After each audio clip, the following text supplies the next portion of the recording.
What's up, everybody? It's your boy Jay Bustillo. Welcome to another episode of Interviews. I'm here with my host, Carlos Production, in the house.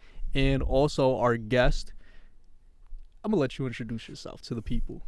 Digital horrors, I guess. Digital horrors. Digital horror photography. I want to start it off with the first question. Tell us, Siobhan, what do you do? I do photography. I mean, I guess I do a lot of things, really. I do photography. I write poetry sometimes. I'm gonna speak closer to the Oh, mic. Yeah, my bad. It's cool. I write poetry sometimes. I come up with concepts. I try to have a creative direction. Yeah. I work. I mean, I do a lot. I mean, So the I'm main grinding. the main reason we Jason brought you to my attention, and I know you personally as well, is your photography. So how do you get into photography? Personally, I guess I got into photography because of Instagram, but this was around 9th grade because I would love to take pictures of my friends and get pictures taken of myself. One person in particular, I always take pictures of is my friend Sarah, and she would take pictures of me all the time. So I started off that way because technically we were really comfortable with each other, so I got to practice a lot. Only with a Polaroid camera at the time, so I have a lot of Polaroids of her that That was your first camera? technically, yes, honestly. And I got a scanner to scan it to make it digital because I was seeing a lot of people on Instagram, other photographers do it. So I kind of, I copied it. I'm not gonna lie. That was just what was popping at the time. Yeah, I mean, you gotta go with whatever's popping. What was your second camera? My second camera was a Canon T7. I decided to take my chances to buy it. Yeah. That's a good entry level camera. It is. I was doing my reviews. I was a little iffy about it because I didn't really know about cameras. I didn't want that shit to be ass because if it was ass, that's pretty much it. I would just go ask another photographer, yo, what's a good camera? They're probably saying you 3,000. I'm like, nah, chill. I want that started. We starting. T7, what is it? It's $700-800, right? It's $500. Oh, okay. So it's a lot cheaper than I thought. $500 altogether with 2 lenses and a camera bag. So it's actually not a bad thing.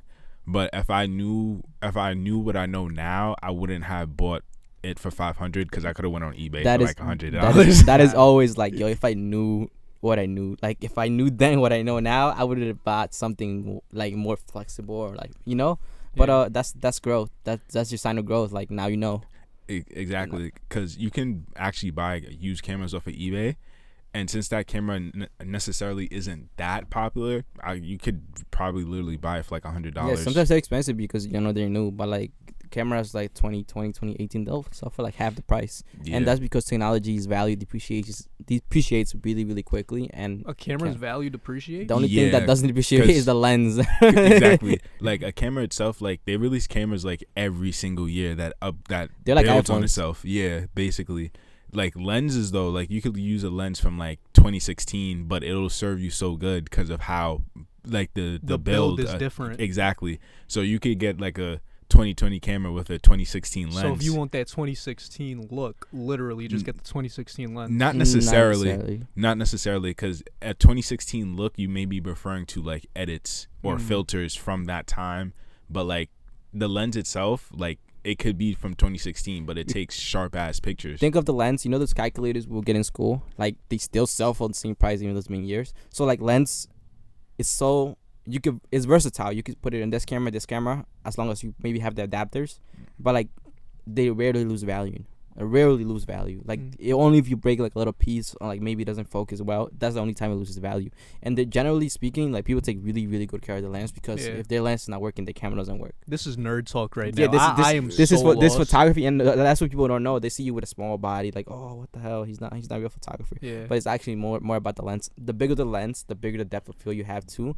And that's when people are oh, I like the blurry background. That's the bigger the lens, the better that for the people listening that know photography, they're really getting a kick out of this. Yes, I know. Yeah, you're probably a little slightly clueless. But I mean, I know what you're saying. I know what a lens is, and I get the I know what a lens is. Yeah, because you could have a garbage camera, but if you have a great lens, it makes all the difference. Yeah. Literally, because the lenses I got with my camera, except one, the telephoto one, which is you zoom in matter of fact, turn around real quick. Turn around. See the bag behind you, the black one, the long, that one right there, up there. That one. That one. Pull that one out. Put it here. Be careful. That's literally $3,000. Just slam it. No, I'm serious. So this is a telephoto lens. This is the one that I use for sports. So that's one of many. This is a This is Yeah. a telephoto Yo. lens. You see how it's built, and they're heavy as shit. So So looks like a whole telescope. yeah, a so telephoto lens. telephoto lens, yeah, telescope. You know, you get the idea. So with these lens, I'm literally across the field, and I zoom into you. Oh, wait, hold on. That's not even the best part. Wow. Yeah. So they, you know, like he could be across the field. The soccer player could be across the field, and with this lens, I'm able to get into him. Nice blurry background. You're just able to get cropped. into him with that. Yes. Yeah. Yes. I hear that. Yes, you hear that. Yeah. But yeah, that's like, you know, camera's value is mostly about the lens that you're using. So photographers, when they look at your lens, they're like, I know what level you at. Because this is photography is also, you know, the how this is a 150 to 600 millimeters. That's You a know, lot. Yeah, it's in photography. That's huge. Nerd talk. That's huge. Most people work with a 50 to 80. This one's doing 150 to 600. You know, you rarely need this by the way. Just for you, it's really just for occasions like yes, that. yes. It's for like sports when you're really Yeah. far away. It's for when you're doing like the car races when like the cars come in. Like, Or when you're stalking somebody. or when you're stalking somebody, you know, you get a nice Yeah. clean image. How much is that? I think it's like 2,000 to 3,000. Okay, so if you want to start stalking people, you know, just invest a little. Invest, $2,000-$3,000. I've seen this clip of like somebody stalking somebody with a drone. Yeah. Like they spend a couple $1,000 on a drone just to find out their wife is cheating on them. So That's crazy.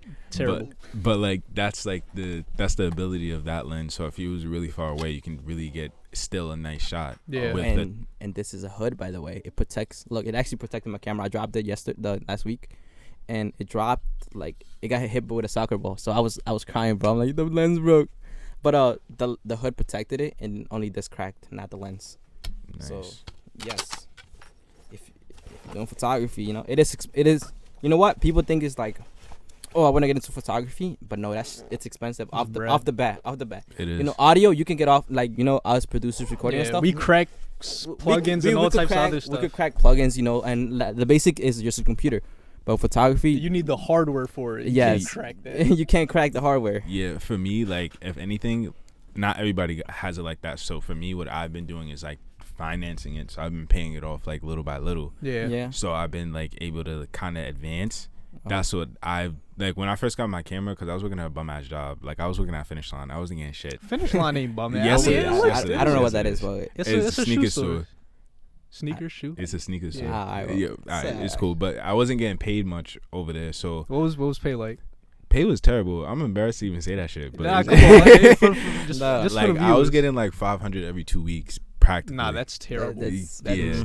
terrible. So, and imagine buying a $500 camera. So I was really busting my ass, kind of just trying to maintain that because I got to do payments. yeah. But I was able to finance it and just get it over with because, you know, financing it like that every 2 weeks or every month, whatever, Mm-hmm.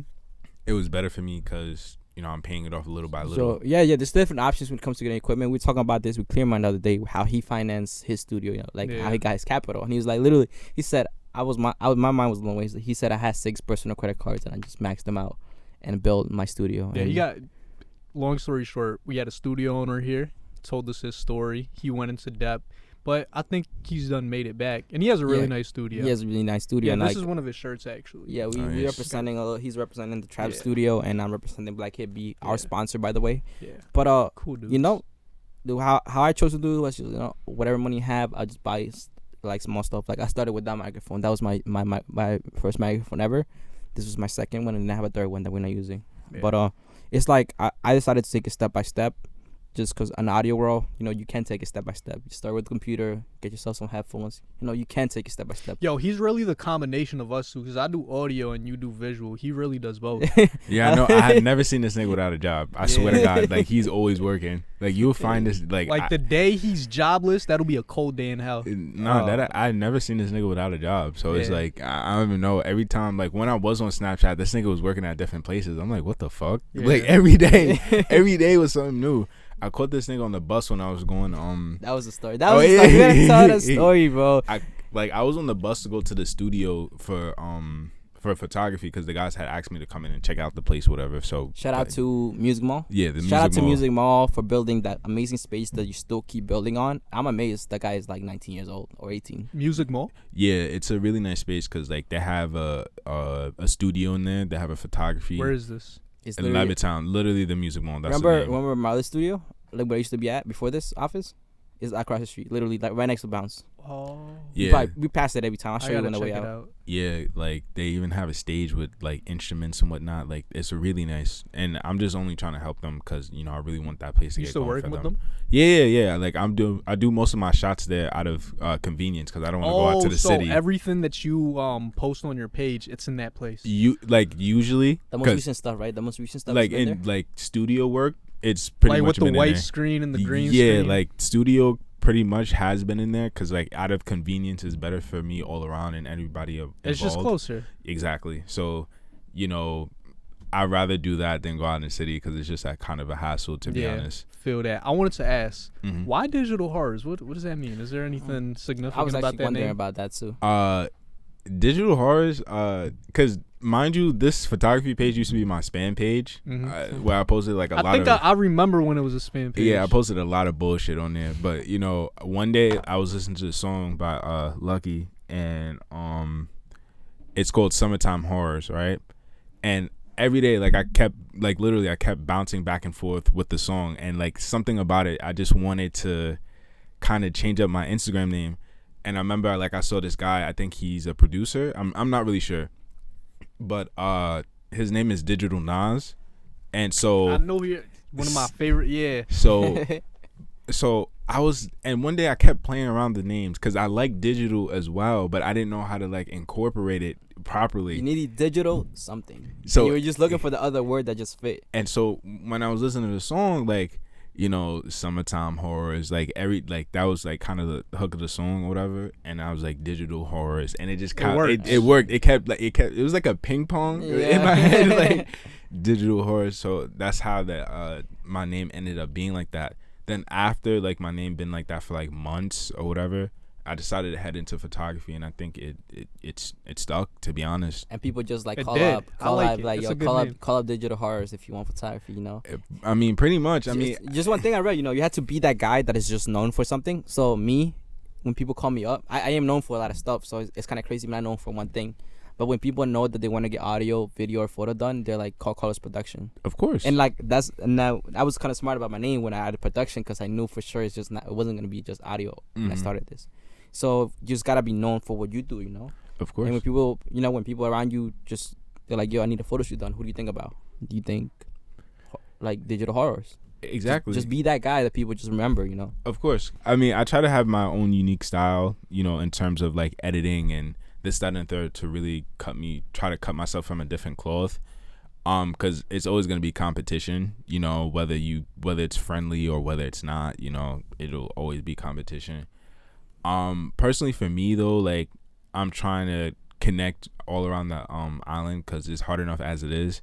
Like I was telling you in the car, like it's not as easy because there isn't as much opportunities as it is out in the city, right? Yeah. Because out here is really quiet. Like you don't know who knows what, because a lot of people don't promote themselves like that, or there aren't any like centers or something where all of us could go to be like, yo, Where like, everybody just knows. Oh yeah, that's the spot if you want to do this. yeah, because it's like if you know, you know. exactly. Like I was telling him like, yo, your best friend could rap, you could take, and you could be a photographer. That nigga blow up. He's taking you with him. With photography, it's so easy to just go somewhere and just take a photo.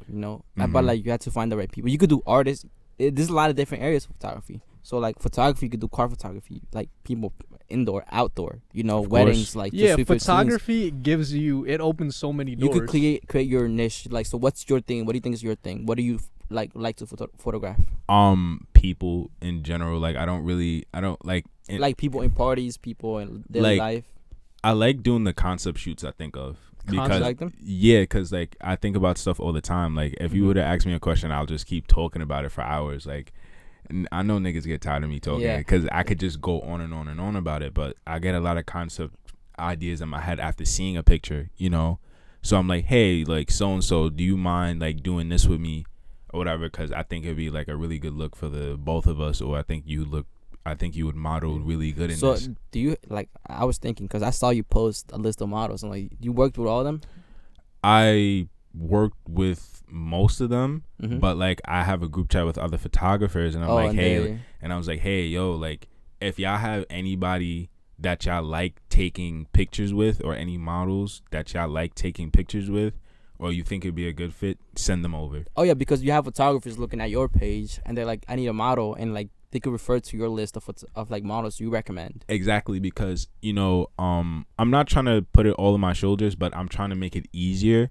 I think it's one of those things where like you have to be the one to take the sacrifice. Yeah. So like that road would be easier for everybody else almost, because of the fact that if if you picked up a camera today and be like, yo, like I want to do this on the third, but I don't have anybody to shoot, like you're asked out, to be honest. Because to be perfectly honest, like I'm a social person. I'll be able to talk to people. I'll be able to meet to people. I think I'm charismatic, so people would be like, yeah, I'm cool with it, right? I mean, there wasn't a time that wasn't like that, because people would flop on me when I had the Polaroid camera. Yeah. So, but Why?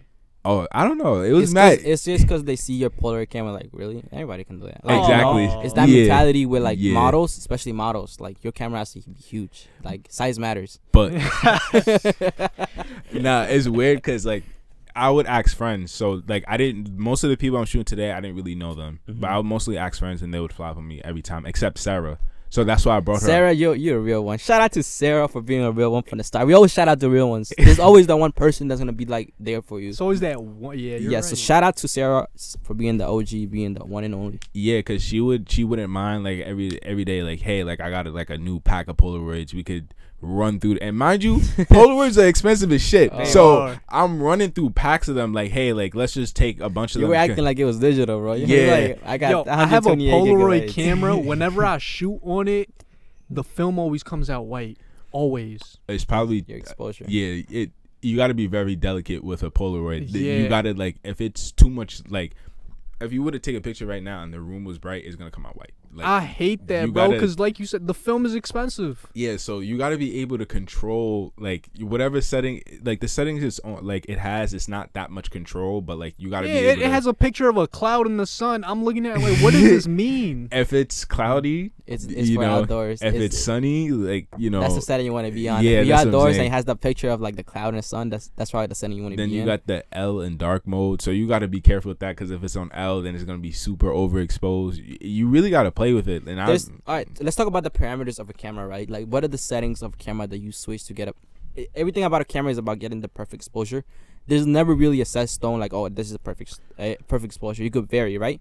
But what are the settings that you have to mess with in order to get the right exposure? ISO. ISO. Um, What is ISO to you? Like, how do you explain that? Off the top of my head, all right. So ISO is basically like you're basically adjusting how much, like you're basically kind of adjusting how much light you want to come in the camera, right? That basically like aperture. Oh yeah, we get that one. Now the next one. Then shutter speed. What does that one do? Shutter speed is basically how fast like your camera takes the picture itself. So depending on how fast it takes the picture, it depends how much light gets into it. Because if it just like goes like hella fast, not much light is gonna go into it. So basically, there's this like kind of window, right? It's always closed. If I'm correct. But like when it opens, it lets light in, and when it closes, your picture is taken. So Yeah. shutter is how fast that closes. If it closes really fast, you're not letting that much light in. That makes sense. Yeah. So entonces, sorry, my Spanish just So kicked in. fast shutter speed is just Yeah. Quick. Yeah, so- and then if you do a slow one, it's Yeah, like a lot more light comes in. and when a lot more light comes in, you can capture a little bit of motion because Mhm. if someone's moving, you could capture them in motion because that light is coming in and it's moving. They're moving through space and time. Yeah. Yeah, because so it's slow the shutter speed. So basically, if you wanted to get a shot of like a bus moving, but you want like the motion of the bus moving in That's it, pretty cool. you have to lower the shutter speed, Yeah. right? So anytime if you see a picture of like if I'm at a train station and the train is like passing And then by, you see the whoosh yeah, behind it. Yeah. and you see the person like right there, that's because I lowered the shutter speed, so I'm able to get that whoosh. That's fire. Yeah, So- and like for like fast stuff like sports, like for Mhm. like that we're talking for like a bus talking maybe 120. So to with what 300 you do, shutter you do a speed. Yeah. fast, you do a So fast for shutter sports, speed. I have to go to 800, and when I go to 800, you know, a little bit of light is coming in, so you have to make sure the ISO is also high Yeah. because you need to be really sensitive to it. Like once it hits it, you're like, okay, we're moving fast. The sensor has to be really fast too, and other stuff needs to be work faster. That is so interesting. everything comes into play. Like it's like gears almost. Like you Yeah. gotta, work this and work that to And make then everything. after kind shutter, of, what else do we have? you have shutter, you have ISO. aperture, Aperture. and you have ISO. We also let's talk about white balance a little bit. Oh yeah, you have that. So too. white balance is really important when it comes to photography because if not, you're gonna come out yellow, or you're gonna come out blue, one of the two. Yeah. So there is a set middle, like white balance is right in the middle. You could go really warm, which is like really like the sun hitting your or face, cool. or really cool. Mm-hmm. So when you're setting, depending on where you are, like this environment, you know, outside you're generally always gonna be warm. So you might want to take it lower to the blues because people generally perceive when an image is blue, a slightly blue, they perceive it as being neater, cleaner, and more like, you know, Mm-hmm. a really nice photo. When people see a photo, they're like, oh, that's a nice photo. It's generally a little bit blue. And it's not really warm, you know, Mhm. and it's never really in the middle, which it's the actual photo. It's a Mhm. little bit blue. And You're- then even on the camera, you have other settings. You have the zoom, right? Yeah. So like, you know, you don't want to be just smacked right on his nose. You're gonna have to give it his, you know, like these cameras are set up just to be like on the from upper body. Yeah, pretty much. So, depending on what lens, I have a Mhm. fisheye lens. So that's where the lens size comes in. This one is 120 to 800, right? So I'm not really able to get, if I'm sitting here, like I'm gonna be right on your pimple, you know. Yo, you're really getting a kick out of all this. Oh my So like, gosh. right, if you have like on 120 to 600, like that's a zoom lens. That's not set for this. You need Yeah. a wider lens. So you're gonna go from a fisheye lens is like what 20, 14. A fisheye lens is basically, it could go as low as like what 4 I've seen So to that's like 15. That's literally like from here to like here. Yeah, like it'll get That's like how a much of whole a picture would take. circle of view of the view. So like say like room. 14, right? 14, maybe like 20, Yeah. 100, like 200. You know, it's crazy photography, and then like we have focusing. Yeah. There's a lot of things that really come into play on how you want to take your picture. So it's really all like an artistic, decision, bottom line. Overall though, each, every art you have, whatever, whether it's, rap, poetry, photography, painting, everything functions as a medium, right? So maybe there would be one day where like you get an idea and you don't really know where you got it from. It's because a lot of these things are coming from like your subconscious.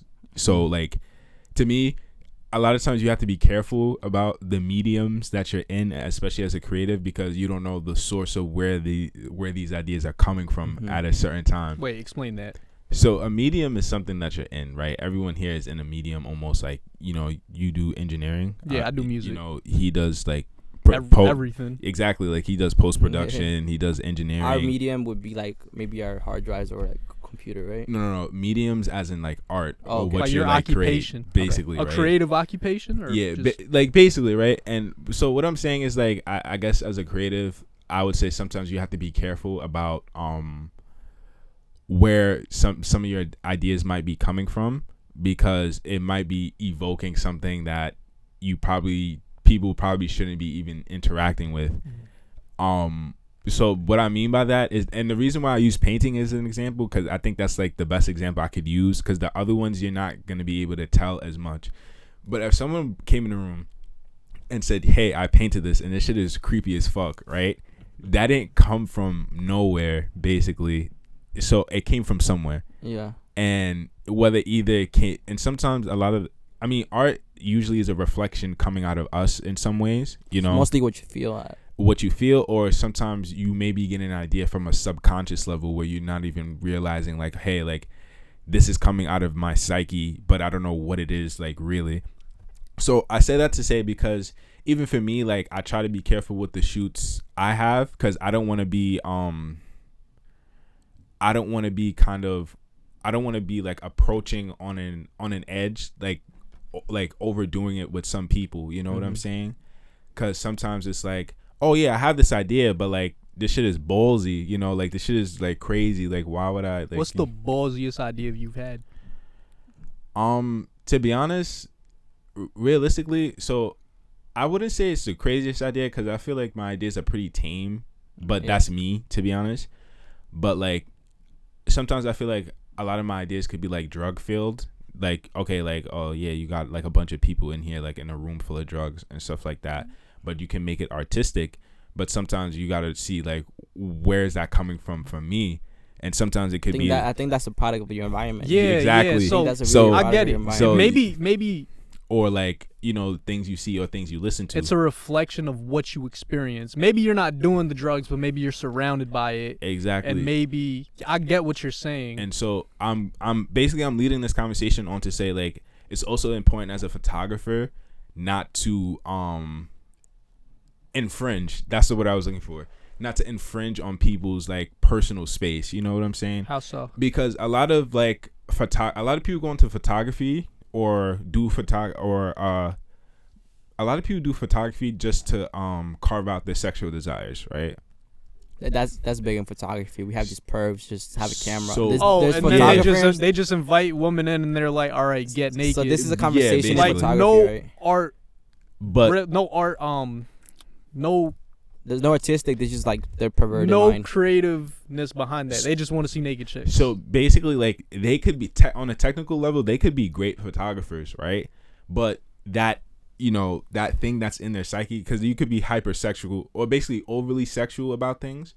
So you may be pulling that. It may be pulling out of somewhere it shouldn't be pulling out of. And now you're And bringing so- that on the people. And exactly. So now you're like placing that on the people. Like, hey, I want you to do this, and like the shoot is like mad oily and shit. You know, like in terms of like if you all of us been on Instagram, we've all been on the Explore page, and like we seen photographers like have like, you know, women bare ass naked. I follow these two oil, pages. all the yeah, fuck I up. You've seen that I don't picture like is it like that much. I follow these two Exactly. pages, bro. There's this one. He just specifically. But when does- it's done right, it's nice. But Of a lot of course. times it's not done. It's not done. But like I seen, there's one right. Explicitly nude photos. Obviously they cover, you know, the parts. But you know the idea is there that they're nude, and I'm pretty sure they sell their photos on like OnlyFans. So you know they do this in mind with like who's the target audience for their photos, who's gonna be seeing this. Of course. All right, and then this other one, this dude I think is Baby Doll something on Instagram, where like the person, I don't know if it's a girl or a guy, I just know the photos and their style. They had these things hanging from like their room or the studio, whatever, and they have like rope, like the hard like brown rope, that one. So they tie the people up, you know, like Bondage. they're fully naked, like fully naked, Okay. for the most part, and like they're tied up from the ceiling and they're hanging in weird positions. And I'm like, wow, it is photography. I look at them like, that is, what were you thinking? But Bro, like, that's porn. and no, like if you look at it, it's like It's yes and no. It's basically boudoir photography, which is nude photography in general. But sometimes, like I'm saying, like some guys will, you know, take the, you know, chance and be like, hey, I want to just get into this so I'll be able to get women or get girls. So You're not gonna they're gonna tell you off bad. They're gonna know like if you're being fake. because basically. So I'm just telling you, like, a lot of times with these mediums that we're in, but like I said, whether it's writing, painting, whatever, it can bring out the worst in people or the great in people, you know. So you have to be careful in what you're bringing out, because you're basically channeling like things that's inside of yourself, you know, somewhat. And you're putting it out into the world You're for putting- people to see, for people to listen to, for people to read. Exactly. So, and the reason why I'm bringing this up is because of the fact that you take a photograph, you put it out in the world, it's clipped, especially on the internet. Like it's never getting down, you know, that specific person with a girl or a guy probably can never get that off the internet, you know. But this is what I'm saying. You have to be careful on how you operate and how you feel about certain things. And not just the photography, also the models. Obviously, models are careful for a reason, because they know that that's out there. There's perverts with cameras just want to take nude photos on like half exposed photos. Wow. And then so like photographers, your job is not only to take the photo, is to guard that person's, you know, look and like how they feel about themselves. Yeah. When you post it, you're never gonna post something that they're not comfortable with. Exactly. Even if you think it's the best photo, you know, never gonna post it. Like, And like if the model is not comfortable in the session and after the session when you post, then you just messed up your career in a sense, because the model is not gonna recommend you to other models. You know, and It goes deep. you need to guard your reputation. Like I always say this about reputation: guard your reputation, how you work with people, how you interact with people. Me, there's my professional side, and then there's my chill side. And like I think you noticed that switch the moment I hop in this mic, Yeah. and like the moment I do like record artists, and like I have, I have to switch between those personalities because I can keep it professional and I can keep it like regular, just regular conversation. Got you. Of course. So yeah, in photography, models, be careful with those guys. We all know they're out there, and photographers, be cool with your models. It's have fun with it. Be but don't- cordial. What's the word? Be cordial. Oh, that's a big. What- That's not in my. what does vocab- that That's not. word- yeah, what That's does not that in my word mean? vocabulary. Yeah, Cordial just to definition. just be polite, basically. Just be like, polite. like just like Let me I back like up what- off the mic just a little bit. Oh, You're oh, gonna- my just I a little like bit, I like what you said in regards to any artistic field that any artistic medium. It's an expression of what's inside. Have you ever heard like your thoughts are not your own? Yeah, I on Twitter. The reason why I'm on Twitter a lot is so I can learn. Even though I really don't like being on there for the negativity. Yeah. But I ended up following this guy, Kenzu the Reminder. Mm-hmm. But I took, I look at it as a lot of the like words of wisdom, and he he prays, he does all this, meditates and etc. I'm not gonna lie. I mean, I just kind of started praying like maybe last year, Mm-hmm. this year, and I think it changed my life. It but, definitely does. but the point is, I've heard the quote from him basically say it, and it makes sense because and it makes sense because of the fact that a lot of the things that we hear out in the world, it travels into our psyche. Uh-huh. The reason why like I'm able to know this because my first year in college before I left, and that was the year the pandemic happened.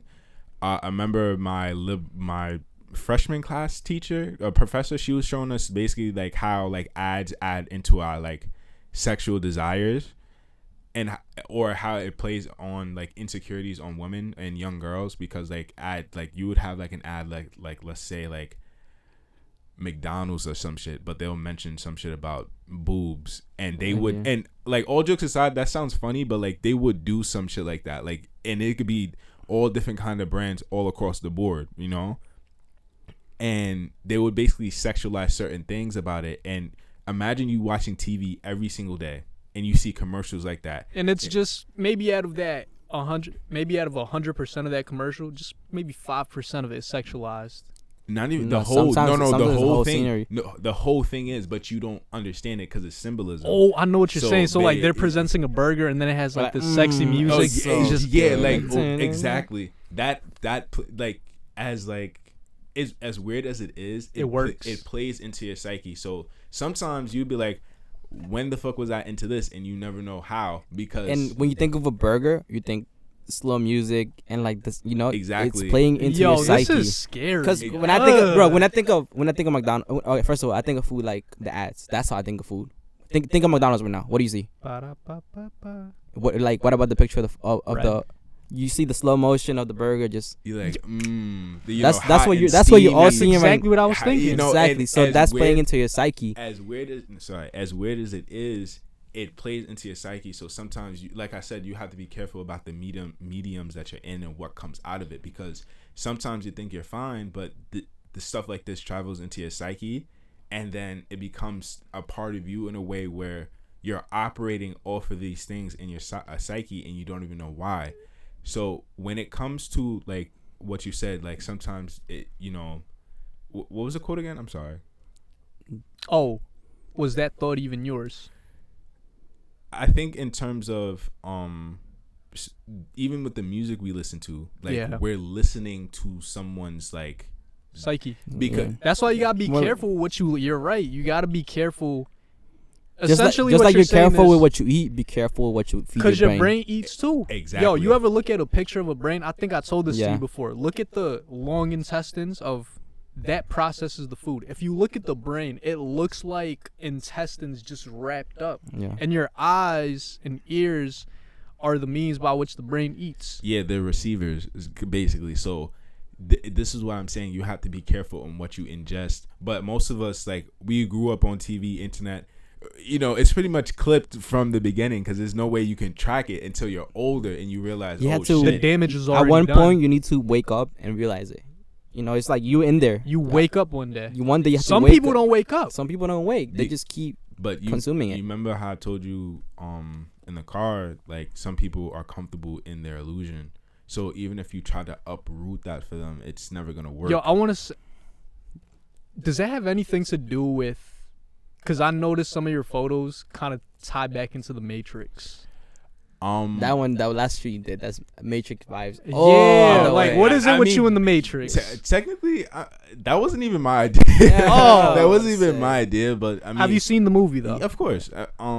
But overall, my photos, it just like I watched a lot of anime when I was a kid. You know, I read mangas. You know, I started reading some books taken out of the Bible. Like I started doing this, that, and the third. Yeah. When I look at pictures on Instagram, it serves as inspiration. Everything pretty much serves as inspiration for me. I think my biggest inspiration in general is women, though.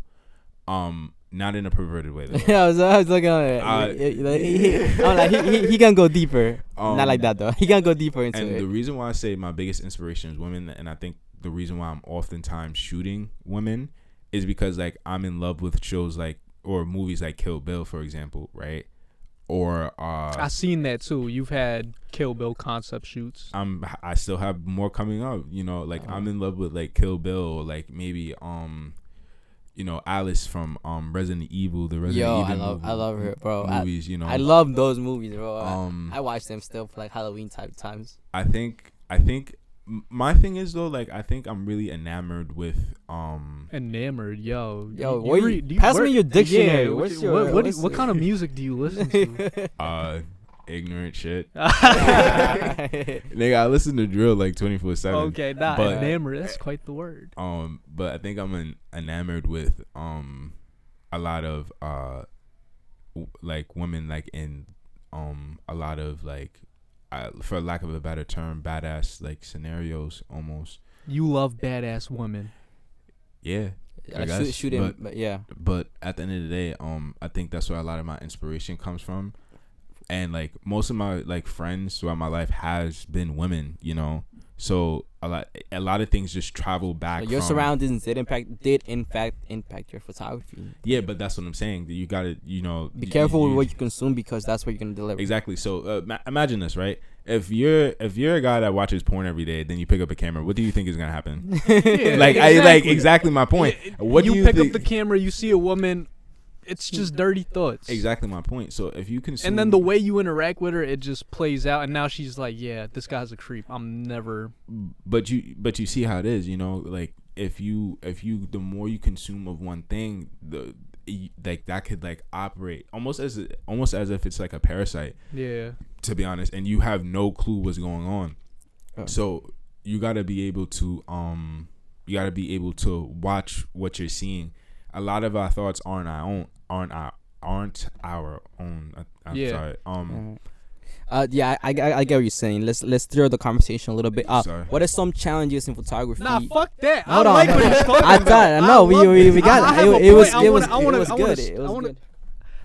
There's this point, cause no, yeah, we get it. Your thoughts are not your own. But you had to be woke enough to. I wanted to talk about prayer, right? Because it was when you mentioned that I just started thinking this guy was a genius. Like I was still like thinking deep as the way I was now. I looked at him in high school. Like, yo, that guy's smart. Like I never told you, but like I see people. I'm like, yeah, that guy's smart. Like keep it in me. I'm like, I know he's smart. He's going places. Yeah. I was still the same way, but I was miserable. Like anyone who really interacted with me know I was miserable, and I never had a clue why. But now that I started praying, or at least giving myself the chance to give thanks and just to let all of that out. Yeah, and I've been content. I've been happy. I mean, every day is an up and down, but like I've been good. It's like overall, what can I really complain about? Exactly. And even if I do have things to complain about, I think now, like, if any day or any time I feel like my back is against the wall, I'm not gonna be alone. But like thoughts like these, like maturity like this, it doesn't come easy, because I could kind of backtrack what kind of kicked it off for me. What kicked it off? I had depression. In 2019 when I got into college. No clue why, but because like college was so depressing to me. Like there was nothing to do. Like there was nowhere to go. I didn't really have I had a few friends, but like it was like the same routine every day. Take the bus, go to work, go to sleep, do homework, get up, do the same thing. I've never been depressed, and never met a person that's depressed. But how I think of depression to me is a lack of inspiration, and like a motivation to do something. Like you have to be in school. That's what you have to do. But it's a lack of inspiration to just have something. The biggest question Yeah. is, what's the point? Yes, Exactly. So that's the depression is lack of inspiration. That's my way of thinking it. It might not be right. It could definitely be wrong because people that experience it feel different about it. So I'm not gonna say this is actually true, but that's my perception of what depression is. Yeah, I think there's you do. truth I in think- that. I think- There's definitely truth in Yeah, I that. definitely think you're absolutely right. For me, like I was snatched up. Like I felt like I was snatched into adulthood. Like as soon as I stepped on that college campus, because it was like nothing. Like literally, it's a rough transition. I don't think I can ever meet even the smartest people I've known. AP classes, this, that, and the third, straight A's, studied. Because I didn't even really study. Like I would just try to keep it in my head. Don't do that. But Actually, that's how I manage to life. I keep it in my head. Like I never studied a single day of my life. I just keep it in there and take the test. And it's like I'm okay, bro. If I get a 60, 70, it's okay. For me, it's okay. I'm not gonna stress over 90. exactly. I'm still gonna pass. But like I'm not. I'm like, if this is what I remember, that's all I need to know. I remember this much information. It's not about getting 100. It's about You just need to know enough to get to that next step. and even in high school too. Like it was never about getting 100, bro. You still were gonna pass. You still were gonna go to college. You just Don't- needed that 66. Don't stress it. You don't Yeah. need. You just need that 66, bro. And doing the 66 is just sitting in their class, putting attention. Remember as much as you can. Like don't stress it. Don't sweat it. And I wish somebody would have told me that because everybody was always so stressed. Now, Yeah. and I some of the brothers, yo, chill. Like I know I was going hard and you saw and you found motivation in that, but I'm gonna give you advice. Don't go hard like that. Still be motivated to do something.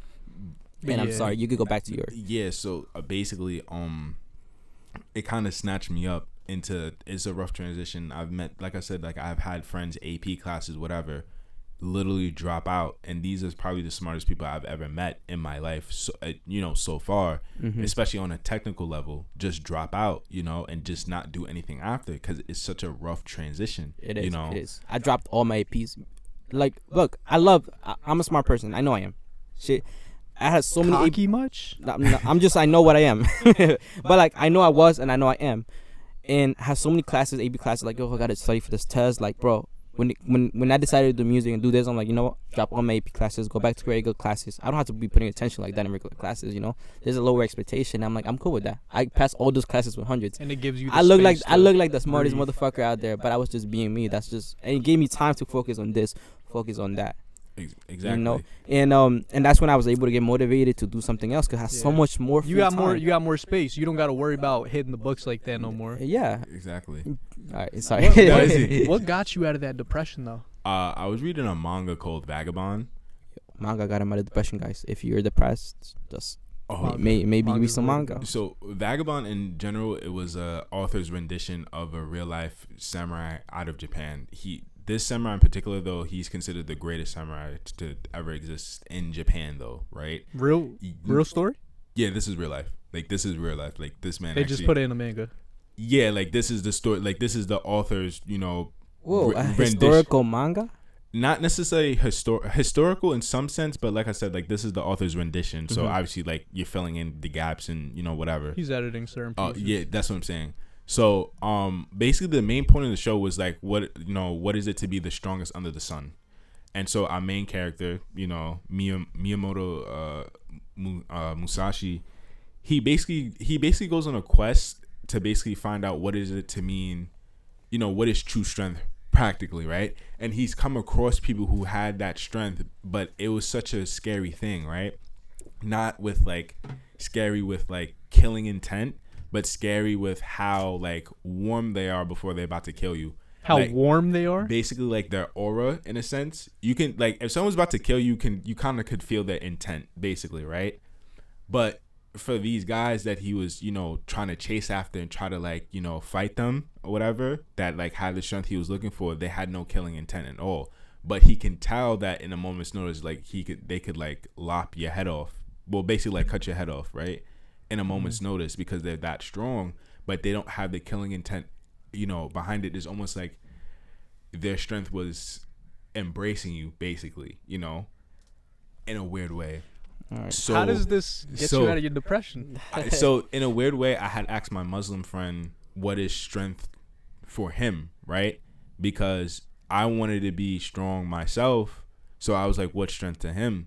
and he basically said his strength comes from God. So God's Amen. strength flows through him. So therefore, he can never falter, right? Even if he's having a bad day. So from there on out, I understood exactly like what happened. And so by like April, sunlight is out, especially when it's like for minority people, like winter's not really our best. Yeah, like, I hate not. winter. winter's not really our best element. It's a depressing season. So when it got around to be April, it's still quarantine at this time. I have the windows open, I have the curtains, pulled, whatever, and I'm starting to feel better slowly. But I start like kind of gaining, sense of myself back, whatever. And so from there, that's how I kind of figured myself out. Mind you, I wasn't too deep into depression, but it was there. It was there where like you could feel it because my mom was worried about me. My brother comes in my brother doesn't come in my room and ask me what's wrong because I'm in bed like basically rotting all day, So, and I didn't want to get up, didn't want to go to work. I was like, at the time, my job gave me 1 day a week, and I didn't care. 1 day a week, and I did not care. This was before the pandemic, too. Mind you, this is in January, and the pandemic happened in March. 1 day a week, and I was totally fine with it because I didn't want to go to work. I didn't want to go anywhere, like literally, I couldn't do it.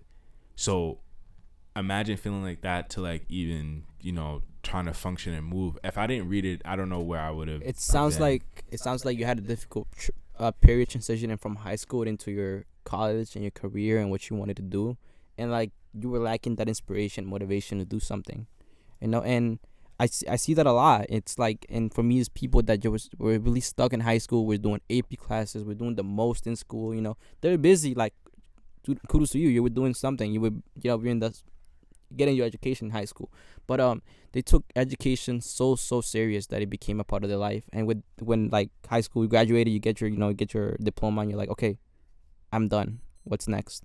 And that's what I'm always looking for, a different goal each time. Like, first goal, build a studio. I did it. Okay, what's next? I'm always looking. It's part of my ambition. I'm an ambitious person, but I set goals or things I want to do, and like it always keeps me moving forward. I don't know where I'm going and what direction I'm going, but I know I'm moving forward, and that's what inspires and motivates me to, And I had points where I was like, yo, like, is this even worth it? It's like, there's always a point where you question what you're doing, and you just have to hold on to what motivates you to keep going, My motivation with doing music was like, yo, I'm gonna get to meet all these cool people that rap, and that's my safe space right next, that room right there. And it's not really the room, it's more like the setting of the studio, recording people. That's my safe space. Like when you share like-minded ideas with like-minded individuals, it creates a beautiful thing. Because meeting you, with all you do, and trying to bring together trying to bring together a conglomerate. You ran out of dictionary words. It was a short list. Trying to bring together, a conglomerate of people, to really make something happen out here. It's not going to be easy, but if we all, put our hands in, it could all work out pretty fine. Like I know this person, I know this guy for this, hit him up, whatever. Yeah. So I'm just saying, like, everyone here has the ability to pave the way forward for anybody that wants to come next. Because, to be perfectly honest, like, Hempstead has plenty of talent. It's just, I've seen plenty of talent. Uniondale, Hempstead, Roosevelt. Long Island as a whole. Everybody I don't know nobody. Everybody you've seen around me is Hempstead, Uniondale, Long Island. Okay. Everybody's seen, and you've seen talented people. You've seen Mega DJ Revolution, MC Turbo. You've seen Clear Mind, Lynx. I've seen you. Like, everybody is Long Island, Hempstead, Uniondale. Like, why lie? That's where you guys are from. Exactly. And most of you guys grew up from there too. So don't say that there's no talent, because talent doesn't have a place and time. Of course. Talent just spurs out randomly, Mm-hmm. And obviously, that crazy towns like Garden City, where they have their own talent too, and it just didn't come out of like a rich poor. It's just born and raised and nurtured. Of course. And so I mean, at the end of the day, for me, I think my end goal is like I'm more project orientated now. Like instead of like being like paid or whatever. So like, out of my own enjoyment, I would just rather like do my own project based thing. I put a certain amount of money in with certain people, and just kind of move forward there just to make the the magic happen. Budget it out. Of course, even like me now, like I'm still like hustling to like, you know, get another job. I'm budgeting. I'm saving my money. Like I just told Jason and Mikey, like, yo, I'm gonna try to be this, but I'm trying to be that so I can fund this. You know, just all out of sacrifice, because I'm not even gonna lie. To be honest, I wasn't on this hustle thing before until I met my girlfriend. Because shout out to my girlfriend. Shout out to the girlfriend. See the motivation to keep this going. And the reason why I say that is because since I do love her as much as I do, I'm doing all this for, you know, for everybody that I do love.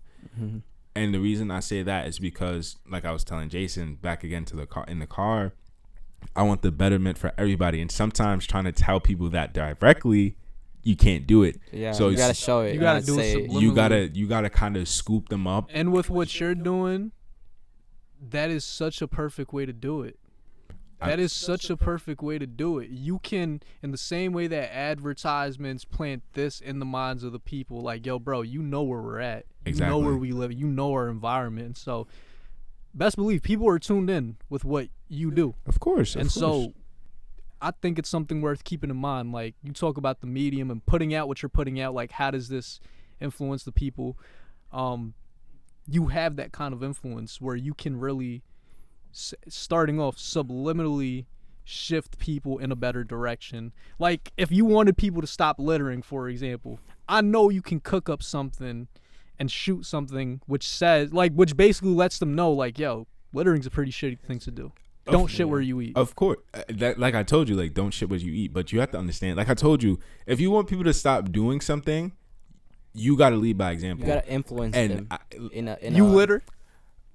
Yeah. So much. That makes sense. That makes perfect sense. But hear me out, right? Yeah, I do it, and I'm not gonna act like that. But mind you, don't say that. It's a joke. I said I hate you. I don't hate you though. Mind you, police, it's a joke. It's an area. He's lying. Don't come for him. Mind you, that's like a $100 fine, bro. Why would you admit that on? Mind you, I'm not gonna act like my shit doesn't stink, because it's like, it is what it is. But you have to think about where you live in, because you go on terrace, you think niggas you think niggas out there aren't littering. I got you. Like cigar tips. Okay, so, you know, think about it. If you were to walk down the street in Garden City, right? They have garbage cans all across the sidewalks. Like every block. Exactly. Like they have they have garbage cans all across the sidewalks. So literally they give you no reason to litter, you know. You walk down Main Street in Hampstead, they're like in 20 feet of each other. Yeah. And it's like, damn. I think we should put a garbage. And it's the ones with like the holes in them, no bag. Exactly. Yeah. So it's like, you gotta, like I said, you gotta think about the environment you're in. If you come into a very clean space, you're going to want to keep it clean. You, like I said, if you walk into someone's clean house, anything you do, even if it's splashing water on the counter when you're washing your hands, you're going to want to wipe that up to make it clean. You walk into someone's house, you know, that lives in like a, unfortunately, dirty place, you're going to be clean at first. Just for respect's sake, right? The second time too. The third time, yes. The more time you spend the more there, time you go over there, you get used to that, and it's be like, y'all don't give a fuck, so I'm not gonna give a fuck. So, cause y'all treat y'all place like this, then it's like that. Even if you don't mean to do that, cause especially if you grow up as a minority, like, you gotta be clean, you know. Like our parents really don't allow us not to be anything but that. You have to. But unfortunately, when you enter into dirty spaces, you kind of like subconsciously, it's weird, because you kind of like, I don't feel like y'all don't pick up y'all shit, so I don't know, like, you know, like, maybe I'll just throw this down. Y'all never gonna notice. You know what I'm saying? Notice in that pile of garbage you got here. You know, and it's foul, but it's like, damn, like, and I think my mom taught me that, to be honest, because when I was little, my cousin came over, right, and I think me and my brother were upset. He left a soda bottle in there because we got to clean the room. And she was like, if y'all room was never dirty in the first place, he would have never left it there in the first place. Yeah. And I had to think about that. And you would have noticed it off the bat. Exactly. You would have been like, that's not me. Exactly. Because I keep this place like for the most part organized, and I look at something, I'm like, that's not supposed to be there. Exactly. So I think that's one of the lessons my mom told me. Like, you gotta, if you want something to be treated nice, you gotta show that example. You know, you gotta treat it nice. Exactly. So like, if you got something that's fucked up and everyone steps on it, then you get upset one day everyone's stepping on it. Like, you can't be mad now because you're not serving an example. And that's with us too, because if you don't, as corny as it sounds, you gotta love yourself. If you don't love yourself, if you don't take care of yourself, if you don't talk to yourself with good words, if you don't walk in smelling nice, like, how you expect people to respect you if you don't even respect yourself? Exactly. So that's what I'm talking about. Like, I tell my girlfriend all the time, like, if you want to change the people around you, you gotta lead by example. That's something I'm learning. I'm not there yet, but like, I have to lead by example, because if I don't lead by example and I'm preaching to you guys, why should you care what I have to say? Yeah. You know what I'm saying? Yeah. You have to keep yourself in a certain standard if you're gonna preach to people, because people are gonna like be quick to like call you out on your shit quickly, right? So to save the world, you have to save yourself, because like I said, like ripple effects. You do start doing this, everyone else kind of starts following in their own weird way. Like, damn, this nigga got his life together in a matter of a couple months, and we're both in the same situation.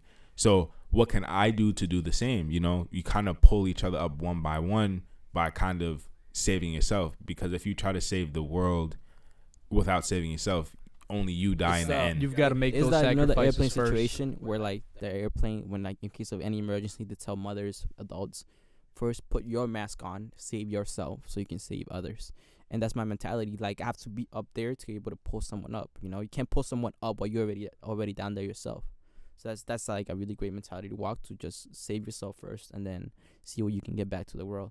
But I think we're gonna end this podcast like right around now, because we're hitting time. Yeah, right it's now. about that time. It's about I'd that. love to keep going, It's about that honestly, time, bro. Yes, we're gonna. I Thank you for really having would. We're gonna run out of storage. We're gonna run out of like Yo, batteries. With We lighting, just might right? have you on again, for Yeah, real, because facts. like Thank you. I really like how your mind goes into these things. Well, let's call it a day. I am Carlos Production. You are. J Boostia. And you are Digital horrors. also known as. Siobhan. You got your name for a second. Well, thank you guys so much for watching another episode of Interviews.